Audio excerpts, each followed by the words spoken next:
Disasters happen, and they can be catastrophic, affecting large populations and geographic areas. For example, in California, we have wildfires, storms, mudslides, floods, earthquakes, power outages, extreme heat, and cold. Natural disasters destroy homes, property, infrastructure, and lives. Some disasters are caused by humans, like mass shootings or a terrorist attack. Other incidents are noted also on the slide. Emergencies are smaller events. Emergencies happen every day to some family, business, or individuals. Examples are home fires, medical emergencies like a heart attack or a stroke, drug overdoses, and traumas that occur, for example, in a car accident or after a bad fall. First responders arrive at the scene. They then triage, meaning they decide whether to transfer someone to the emergency department in a hospital or perhaps a more appropriate facility like a mental health center or social service clinic. In the field of disaster and emergency management, a prevailing theme is you can't predict, but you can prepare. This video focuses on communication and the kinds of issues that arise when effective communication between first responders and people impacted by a disaster or an emergency fail. Before we go any further, however, let's first consider what we mean by communication. The key phrase here is the joint establishment of meaning. Successful communication is a two-way process in which messages are negotiated until they are understood by both parties.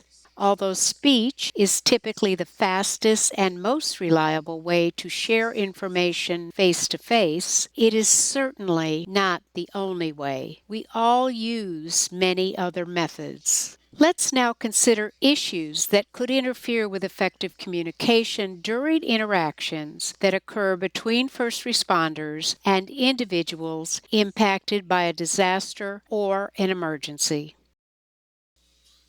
People can face converging communication challenges during a disaster or emergency. In fact, the disaster or emergency itself is a challenge, often defined by chaos, fear, and confusion.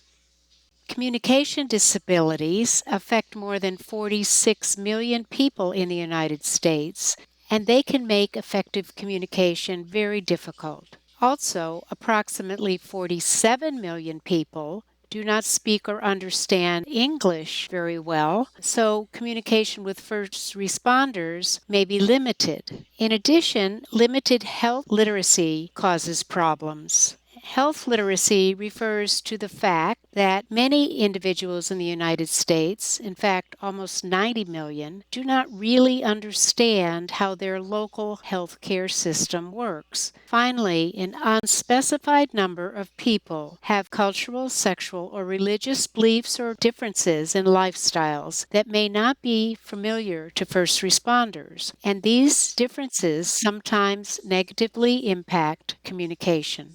So let's do the math. Many people are at high risk during a disaster or an emergency. In fact, you probably are someone or know someone that faces challenges when communicating under certain circumstances and may have difficulty interacting with first responders.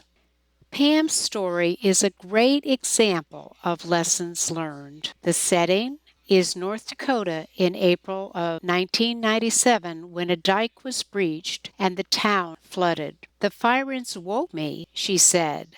"I was terrified because no one was there to get me up. In fact, she was stuck in bed until 10 the next morning when her personal assistant came by boat with the National Guard. They barely had time to get her in her wheelchair, grab her medications, her computer, and Jessie, her golden retriever service dog. Pam noted that the rescue team knew about her, even though they had never met, and that her personal assistant had been able to tell them that she couldn't speak, but she could write. She could indicate yes and no and had some signs and gestures, and that she also used text-to-speech software on a computer to communicate. Pam became very concerned, however, when the soldiers told her she couldn't be evacuated to the same shelter as her family and friends because of her disabilities. The soldiers had set up a makeshift shelter at the local elementary school in the special education classroom. The soldier said, "Well, I know it's crammed, but you and your service dog, Jessie, will share this space with a man in a wheelchair who cannot speak, read, or write. You'll have to take turns sleeping on the cot." However, as it turned out, Pam was never able to transfer to the cot, so she spent days and nights in her chair. They gave her a pen and some paper she could write with, but she wasn't allowed to use her computer because they needed to conserve electricity. One night, when Mayor Pat stopped by, she recognized Pam. Before she left, she told the soldiers, "You know what? Pam needs to be able to use her computer, at least at night. Let's make that happen." One of the things Pam did at night was to make herself some communication boards. One had the alphabet and a few words. The other contained phrases and some words specific to the situation. But Pam didn't stop there. She also made a board for her roommate. Because he was not literate, she used graphic symbols. Together, they identified things he wanted to say, like soldier, help, stink, and afraid. And she helped him learn how to use the communication board. After the events, Pam spent years creating more tools and doing presentations so that she could use her story to raise awareness and promote preparedness. So let's review Pam's converging communication challenges. She faced two major issues, one related to her disabilities and the second to her situation. She had lived independently, relied on support from people, from tools and technologies to meet her daily needs. The flood threatened her safety, her access to tools, and her support network. It also threatened her independence and, in fact, her health. However, if Pam had not been able to communicate, she would not and could not have managed nearly as well as she did. Let's meet another person. Maria was from Mexico and spoke only Spanish. She lived in a small apartment with her husband and 4 children. One afternoon, Maria had a significant pain in her abdomen and asked a neighbor to drop her at the emergency room. The hospital staff immediately called for a Spanish language interpreter. The nurse also grabbed a communication display to help identify the location of her pain and its severity. When the interpreter arrived, he had difficulty understanding Maria's speech because she had a severe stutter. He asked her to write and provided her with a pen and paper. She immediately started to gesture, obviously upset. The interpreter surmised and then confirmed with Maria that she was anxious about her children. They needed to be picked up from school, so she was begging the staff to call her husband and take care of them. Maria had converging communication issues. She had limited health literacy, limited English language proficiency, and a speech impairment. She was able to read and write in Spanish, but to a very limited extent. It took a combination of approaches to meet Maria's immediate needs and provide appropriate treatment. SERVE of the Monterey Peninsula, a nonprofit organization, conducted interviews with 6 first responders a few years ago. The goal was to identify the wide range of communication issues they faced every day on the job. Participants in the interviews included firefighters, an EMT, and an emergency operations coordinator. Since the time we spoke with them, some have retired and others have been promoted. We asked 5 questions. How important is effective communication in your job? What communication issues do you typically face? What kind of information do you need from the people who are impacted? What training have you had in supporting effective communication? And what strategies do you depend on? And which of these strategies do you feel is helpful and what other ones might be helpful? In response to the question, how important is effective communication in your job? All said communication is critical and that solving communication challenges is paramount. The consensus was our job is all about communication. Captain Reed noted that during an emergency or a disaster, people are often not at their best, so we need to quickly solve any problems that exist. Captain Hagler said communication is key. You've got to be able to communicate with your patient.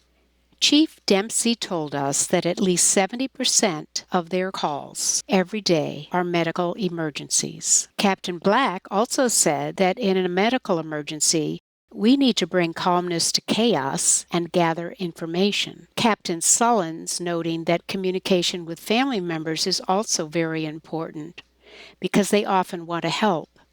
As the emergency operations coordinator, David Potter said communication is a huge part of his job, and it includes communicating with the community. He added that in Monterey County, that means communicating with many people who have limited English proficiency. In fact, they all agreed that the number one issue they face as first responders are language barriers. Captain Hagler, who had worked in Arkansas, Tennessee, and Louisiana, noted that their EMTs used to use the language line all the time. Chief Dempsey also told us that when he had worked in Chicago, many languages were spoken, so they too use the language line. These first responders use multiple strategies. Several that we spoke with had the ability to speak some Spanish, and most of them carried cards or what they called cheat sheets with Spanish phrases. They all noted that they rely on family members, especially children, who often speak English very well. Luckily, we also have local resources in the Monterey area, specifically the Defense Language Institute. They also face communication challenges. When someone has a disability that affects their communication or their current condition, for example, if they've had a stroke, if their condition makes it difficult for them to talk, first responders do their very best to establish effective communication. They noted that it is important they not misjudge the cause of a communication problem. For example, slurred speech does not necessarily mean someone is drunk.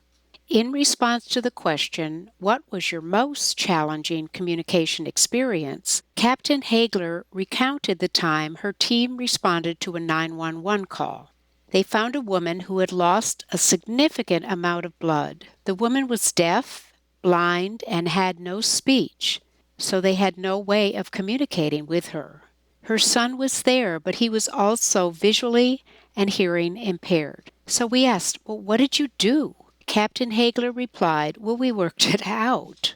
They wrote questions. The son used a magnifier to read the questions, and he also acted as an interpreter for his mother. As a result, the EMTs were able to transfer the woman, together with her son and the magnifier, to the hospital. The next question we asked was, what information do first responders need to get from a patient? They agreed.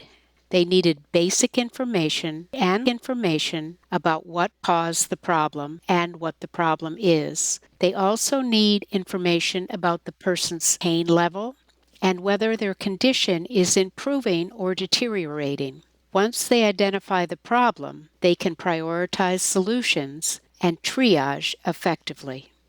It was interesting to learn about the multiple strategies these first responders used. They make every effort to show respect and to be sensitive to the patient and their family while rapidly assessing the situation. They made it clear that part of their job is being mindful of their own behavior and how it might affect others.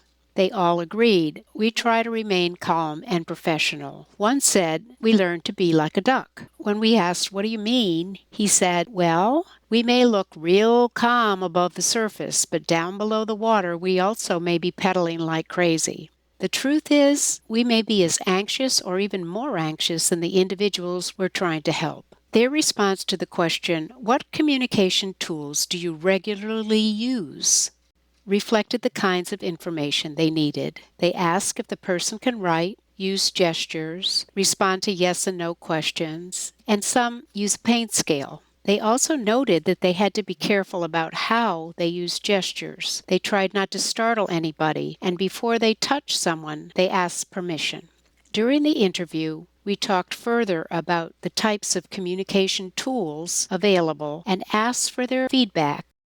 We talked about yes-no questions, pain scales, communication displays, and communication apps. They reminded us that tools can make a huge difference, but before they do, you're going to need to know how to use them.